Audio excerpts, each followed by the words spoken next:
চলো বাহে সবাই লালমনিরহাটের আঞ্চলিক ভাষায় একটা কবিতা শুনি। কবিতাটির নাম ঝড়ি। লিখেছেন অবসরপ্রাপ্ত শিক্ষা অফিসার শ্রদ্ধেয় মনসুর সরকার স্যার। আলোকলতা বাঁশের পাতা, ভুই কুমড়ার ছাল, কলসি শাড়ি গরম পানি, আনি মোর হাটুয়া খানত ঢাল।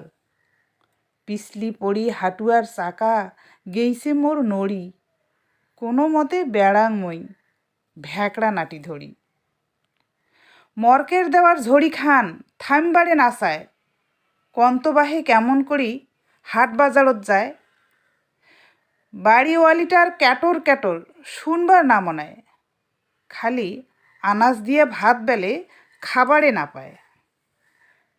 বিষের তেল এলাবা কোনটে পাওয়া যায়, কিনি আনি হাটুয়া খানত মাখি দেখনুং হয়।